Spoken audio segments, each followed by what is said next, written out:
사업 아이템과 관련된 얘기를 한번 해보려고 해요. 흔히 스타트업 하려고 하는 분들이 뭐 이런 얘기를 많이 해요.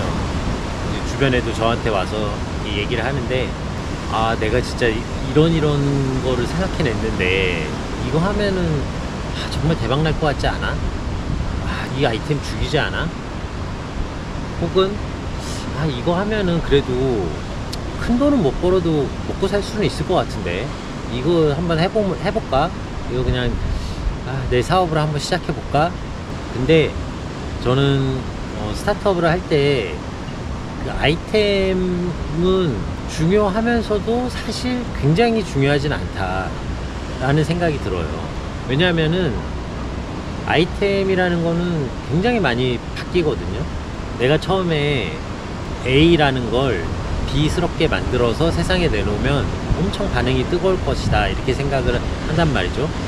그래서 이 아이템을 잡아가지고 사업을 시작을 했는데 하다 보니 사람들은 A를 A로 원하지 A가 B스러운 거를 원하지 않는다는 거예요. 근데 A를 B스럽게 만들면서 고객을 만나고 계속 개발을 하다 보니 A가 B스러운 거는 원하지 않는데 A가 C스러운 거는 원할 수가 있다라는 거죠. 그러면 이제 사업을 그때 피벗을 해야 되는 거거든요. A를 B스럽게 만들려고 했던 거를 전면 계획을 재수정해서 A를 C스럽게 만드는 거를 해야 되는 거예요. 그리고 완전히 다르게 A를 B스럽게 만들었는데 고객들의 반응이 좀 별론데 오히려 고객들은 B를 A스럽게 만드는 걸 원하는 거죠. 거꾸로. 그거를 이제 고객을 많이 만나다 보면서 알게 되는 거예요. 그러면 이제 이 사업을 완전히 180도 바꿔서 B를 A스럽게 만들어야 되는 거예요. 그래서 이게 사업은 굉장히 많이 바뀔 수 있고 이렇게 아이템이 바뀌는 가장 큰 이유는 저는 고객이라고 생각을 해요. A를 B스럽게 만들면은 대박 날 것 같지 않아 라는 생각을 했을 때는 충분한 고객을 만나기 전이에요. 혼자 상상을 하는 거죠. 세상은 이런데 이렇게 하면은 이렇게 이제 혼자 막 이제 머리를 굴려가지고 상상을 하는 건데, 상상한 거를 어느 정도 구체화해서 실제로 그걸 가지고 시장에 나가면은 그때 이제 비로소 고객을 만나게 되고 고객의 소리를 듣게 돼요. 그럼 고객은 이거 아닌데 이제 약간 시큰둥한 반응이 오거나, 나는 이게 이랬으면 더 좋을 것 같은데, 이게 이렇게 되면 더 좋을 것 같은데 라는 의견들을 이제 막 내놓는 거죠. 그래서 사업은 이제 고객을 만나면서 피벗을 하게 되는 경우가 굉장히 많다. 그리고 이제 두 번째는 특히 우리나라에 많은 문제가 있는 건데, 규제에 걸리는 것들이 많아요. A를 B스럽게 만들려고 하는데 사실 거기에는 어떤 그 한 단계를 넘는 아주 작은 절차에서 규제가 좀 있었던 거죠.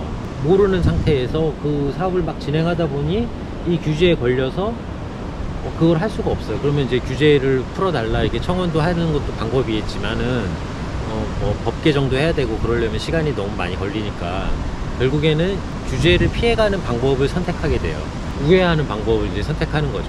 그러면서 이제 사업의 모델이 조금 달라지기도 하고 과금 체계가 달라지기도 하고 상품의 형태가 달라지기도 하고 뭐 그런 일들이 생기는 거죠. 그래서 저는 스타트업을 할 때 아이템이라는 게 굉장히 중요할 수도 있지만 또 중요하지 않을 수도 있다라는 생각이 드는 이유가 이제 그런 건데, 정말 죽이는 아이템이 있을 때 스타트업을 하겠다라고 하는 게 아니라 나는 정말 스타트업을 해보겠다 라는 그것 자체가 훨씬 더 중요하다, 저는 그렇게 생각을 해요.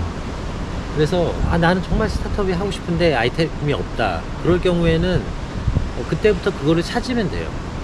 찾는 방법은 제가 좀 이따 또 설명을 드릴 건데 굉장히 다양한 방법이 있습니다. 그러면은 진짜 스타트업을 해야겠다라는 생각을 하는 것이 무엇이냐, 명확한 동기가 있어야 된다고 생각해요. 정말 나는 내 나름대로의 새로운 조직 문화가 있는 그런 회사를 만들어 보겠다, 또는 정말 이윤에만 집착하지 않는 어떤 사회를 변화시킬 수 있는 그런 회사를 만들어 보겠다, 또는 정말 대박 한번 내보고 싶다, 또는 내 성격상 도저히 직장생활 못하겠고 몇 년 해봤는데 어쩔 수 없이 내 사업을 해야겠다, 이런 것도 있죠. 좀 있으면 대학을 졸업하는데 남들처럼 그 좋은 회사 취업하기 위해서 막 몇 년 준비해가지고 취업하고 거기서 그냥 시키는 일 하면서 20년, 30년 일할 거 생각하니 별로 희망이 없다. 그런 거 말고 나는 진짜 내가 하고 싶은 그런 일들을 해보고 싶다. 그렇다면 무엇을 할 것이냐. 이제 그때부터 고민을 하면 돼요. 그래서 스타트업을 해야겠다라고 결심을 하면은 저는 그 다음부터는 굉장히 전략적으로 움직일 수 있다고 생각해요. 그 중에 하나가 저는 굉장히 추천하고 싶은 건데 저는 B2B를 많이 추천하고 싶어요. 우리가 실제로 보면은 굉장히 많은 소비를 일반 개개인들이 하는 것 같지만 실제로 굉장히 많은 소비와 거래가 그 기업 간 거래에서 일어나거든요. 기업들은 자기들이 목표한 것들이 있기 때문에 목표한 것들을 달성시키기 위해서 필요한 돈을 쓰는 거를 주저하지 않아요. 그래서 굉장히 많은 기업 간 거래가 존재하게 되고 그쪽을 잘 연구하면은 좋은 아이템들을 많이 찾을 수 있다라고 생각합니다. 사회생활을 해본 경험이 없는 사람들은 아이템을 고민할 때 이런 고민을 해요. 자기 주변에서 쉽게 보이는 것들을 아이템으로 삼는 경우가 많아요. 그러다 보니까 자기는 사실 어떤 생산적인 활동보다는 소비 활동을 훨씬 많이 해왔던 하나의 개인이잖아요. 그러니까 그 소비 활동과 관련된 다시 말해서 B2C 비즈니스에 초점을 맞춰서 볼 수밖에 없어요. 그러니까 약간 상상력이 좀 제한된다고 해야 되나? 이제 개인의 소비 생활에만 이 상상력이 제한이 되는 거죠. 그래서 개인이 이런 소비를 하는데 이런 상품을 만들어 볼까, 이런 소비를 하는데 이런 상품을 만들어 볼까, 이런 서비스를 만들어 볼까 라고 하는데 저는 그 B2C 비즈니스를 많이 추천드리지 않는 이유는 굉장히 어려워요. B2C로 성장하고 하나의 회사로 안착하는 거는 굉장히 어려워요. 왜냐면은 B2C는 이미 우리에게 많이 드러나 있는 부분이고 그런 부분은 대기업들이 많이 하고 있고 그리고 이미 그걸 하고 있는 기업들이 굉장히 많단 말이죠. 그래서 완전히 혁신적인 서비스가 나오지 않는 이상은 사실상 성공하기가 매우 어렵다. 대신 성공하면은 초대박이 되는 거고요. 나의 목표는 정말 초대박이야. 10조짜리 회사 만들 거야. 나스닥에 상장할 거야. 이런 목표가 있다라면은 저는 뭐 B2C를 해도 된다라고 생각하지만 그런 게 아니라 하나의 비즈니스로서 나의 회사를 좀 제대로 만들어 보고 싶다라는 생각이라면은 저는 B2C보다는 B2B가 훨씬 성공 확률이 높다라고 생각합니다. 그렇다고 하더라도 B2B는 사실 그 산업을 잘 모르면은 하기가 어려운 그런 좀 문제점이 있거든요. 예를 들어서 나는 이제 앞으로 시대가 이제 로봇 중심의 시대가 될 것 같은데 이 분야는 성장을 엄청 할 것 같은데 이 분야에서 뭔가 사업을 해보고 싶다. 근데 이제 그거를 아무런 준비 없이 B2C를 생각한다라면은 집에서 뭐 설거지 해주는 로봇을 만들까? 나의 심부름을 해주는 로봇을 만들까? 되게 좀 상상력이 좀 한계가 있어요. 근데 실제로 로봇을 어디서 많이 쓸까요? 우리 개인 일상생활에서 많이 쓸까요? 아니면 산업에서 많이 쓸까요? 저는 산업에서 훨씬 많이 쓸 거라고 생각하거든요. 그리고 로봇을 하는데 그럼 어떻게 해야 되지? 그러면은 다시 나는 전공이 경제학과인데 로봇공학과를 다시 들어가서 배워야 되나?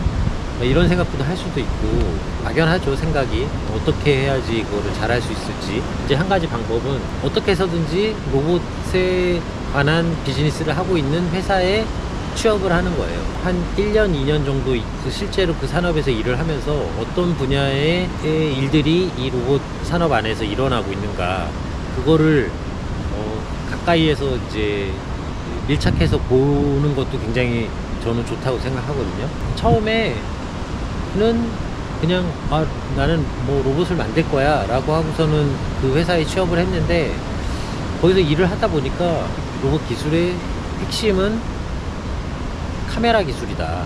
근데 카메라 기술이 지금 좋은 게 이게 별로 없다. 아니면 어떤 부분만 해결이 되면은 기능적인 발전을 확 향상시킬 수가 있는데 카메라 쪽에 어떤 부분이 해결이 안 돼서 그 부분을 잘 발전시키지 못하고 있다. 이런 부분들이 이제 캐치가 되는 거죠. 그러면은 처음엔 난 로봇을 만드는 어떤 스타트업을 하겠다라고 했지만 로봇에 들어가는 카메라의 어떤 한 모듈을 만드는 스타트업을 창업할 수도 있는 거예요. 또 이제 다른 방향으로 생각해 보면은 로봇은 결국에는 AI인데 AI는 빅데이터다. 빅데이터가 있어야지만 가능하다. 근데 빅데이터를 처리하는 어떤 부분에 지금 약간 구멍이 있다. 그러면 나는 빅데이터의 어떤 부분을 발전시키는 그런 전문적인 회사를 만들어야지. 아니면은 이런 것도 가능하죠. 로봇이 한번 공급하고 나면은 그 다음에 고장이 날 수도 있고 계속 AS나 이제 관리 감독을 해주거나 아니면은 그 로봇의 어떤 활동들을 모니터링 한 다음에 그거에 대해서 더 발전을 시킬 수 있는 어떤 솔루션 그런 것들을 넣어줘야 되는데, 막상 내가 로봇 제조사에 들어갔는데 이 로봇 제조사는 신제품 개발하고 제조하고 여기에만 역량을 쏟기도 너무 바쁜데 후속 작업들 AS라든가 아니면은 모니터링 해주고 새로운 솔루션 개발해주고 하는 작업들이 때문에 너무 힘들어한다. 그러면은 그거를 외주로 해줄 수 있는 회사를 만들 수도 있는 거예요. 우리가 AS만 전문으로 해주겠다. 현장 다니면서 그런 것도 가능하고, 그 다음에 이 로봇의 어떤 로그를 분석해서 얘가 더 나은 방향으로 발전할 수 있는 솔루션을 제공해주는 그런 소프트웨어를 개발하는 회사를 만들겠다. 이런 식으로 굉장히 세분화해서 아이템을 잡을 수가 있거든요. 근데 스타트업 같은 경우는 자금력도 부족하고 인력도 부족한 상태에서 시작하기 때문에 처음 접근하는 분야 그리고 수익을 창출할 수 있는 분야가 아주 디테일하고 세밀할수록 굉장히 좋아요. 그래야 경쟁력도 있고 그리고 빨리 사업화가 가능하고, 그래서 이제 그런 회사에 취업을 해서 그 산업이 돌아가는 거를 직접 경험하면서 B2B 비즈니스를 개발하는 것도 저는 굉장히 좋은 방법이라고 생각을 합니다. B2B 비즈니스를 위해서 어딘가에 취업을 해서 거기서 일을 하면서 그 산업을 바라보는 게 굉장히 좋은 장점이 되는 게 또 하나가 있는데, 그게 뭐냐면은 동료를 만날 수가 있어요. 같은 산업군 내에 있기 때문에 거기서 일을 하면서 자연스럽게 동료들을 만나게 되고, 그 중에서 이제 눈에 띄는 사람, 저 사람 정말 인재인데 잘할 것 같은데, 그러면 이제 내가 나와서 스타트업을 할 때 내 분야와 다른 분야, 마케팅 쪽 전문가라면 그 사람은 기술 쪽 전문가라든가, 아니면 내가 기술 쪽 전문가라면 마케팅 쪽 전문가라든가, 이런 식으로, 아니면 영업 쪽에 능력이 있는 사람이라든가 기획자라든가, 이런 식으로 나와 팀을 이룰 수 있는 사람을 만나기 위해서도 B2B 전략을 취하는 것도 괜찮다는 거죠. 그러니까 어느 회사에 취업을 해서 거기서 이제 네트워크를 쌓아가지고 그 사람들과 함께 창업을 하는 것도 하나의 방법일 수 있다라고 생각합니다. 중요한 거는 내가 아이템이 생기면 스타트업을 해야지 이렇게 생각하는 게 아니라, 나는 스타트업을 할 것인가 말 것인가를 먼저 결정을 해놓고, 스타트업을 나는 하겠어, 나는 할 자신이 있어, 한번 해보고 싶어, 승부해보고 싶어 라는 생각이 들면은 그때 그 결심을 한 상태에서, 그렇다면 아이템을 어떻게 찾을 것인가, B2B 비즈니스를 위해서 어떤 회사에 취업을 해서 거기서 일을 해보면서 경험을 쌓을 것인가, 아니면 B2C를 위해서 정말 고객과 만나는 그런 경험을 더 많이 쌓을 것인가, 그 준비는 몇 년 동안 준비를 할 것인가, 뭐 이런 것까지 세세하게 계획을 잡을 수 있는 거죠.